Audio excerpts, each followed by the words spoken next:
Soldats, nounous, musiciens, aides-soignants, les robots sont de plus en plus présents et humanisés. Ils nous fascinent, mais nous inquiètent aussi. Comment sont-ils nés et quel est leur futur ? C'est en 1920 qu'apparaît pour la première fois le mot « robot » dans une pièce de théâtre de science-fiction écrite par l'écrivain tchèque Karel Čapek. Dérivé du mot slave « robota » qui signifie « travail »,« corvée », il est utilisé pour nommer un des personnages, un serviteur mécanique à l'aspect humain. Rapidement, d'autres figures robotisées apparaissent. En 1927, les spectateurs découvrent le robot Maria dans le film de Fritz Lang, Metropolis. Avant de devenir des acteurs du monde réel, les robots sont donc en premier lieu des stars de la littérature, des arts graphiques et du cinéma, souvent plein d'humanité, de Robbie le robot à Wall-E, en passant par R2-D2.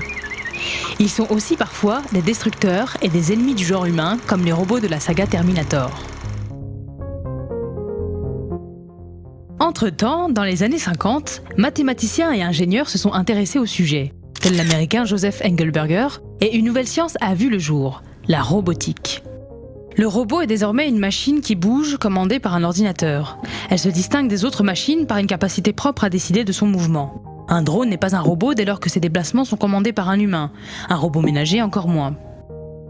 Au fil des décennies, le robot a trouvé sa place dans de nombreux domaines d'application. Industrie, exploration spatiale et maritime, médecine, etc. Le premier robot du monde réel s'appelle Unimate. Il s'agit d'un robot industriel créé en 1961 par l'inventeur américain George Devol pour les chaînes d'assemblage de General Motors. En 1996, le robot part dans l'espace. Sojourner explore la planète Mars, force son sol et analyse les roches.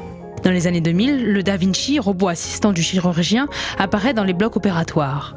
Par la suite, des robots mobiles sont conçus pour intervenir dans des milieux hostiles comme Big Dog, un quadrupède porteur de charges lourdes testé par l'armée américaine en Afghanistan. On estime le nombre total de robots industriels dans le monde à environ 1,6 million.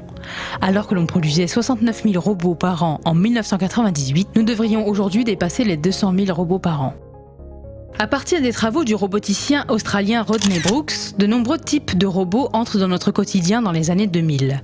Certains imitent les animaux de compagnie, comme Aibo, le chien commercialisé entre 1999 et 2006. Il fait fureur au Japon, malgré son prix élevé.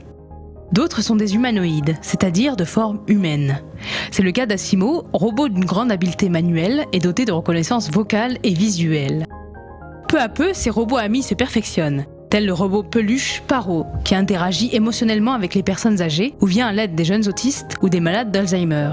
Ou encore Nao, dont une version a été achetée par la ville d'Issy-les-Moulineaux pour ses maisons de retraite. Pepper, au Japon, est comme un membre de la famille.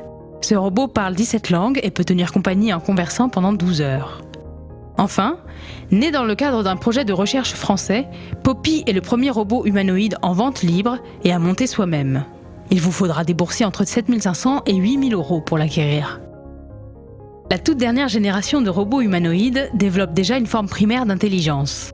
C'est le cas du robot français E-Cube ou du japonais HRP4. Cette évolution n'est pas sans poser des problèmes juridiques, éthiques ou sociaux.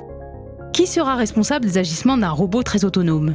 Combien d'emplois seront créés et combien seront détruits ? Et les sombres prophéties de Terminator, qui voient une intelligence artificielle chercher à exterminer l'humanité, deviendront-elles réalité ?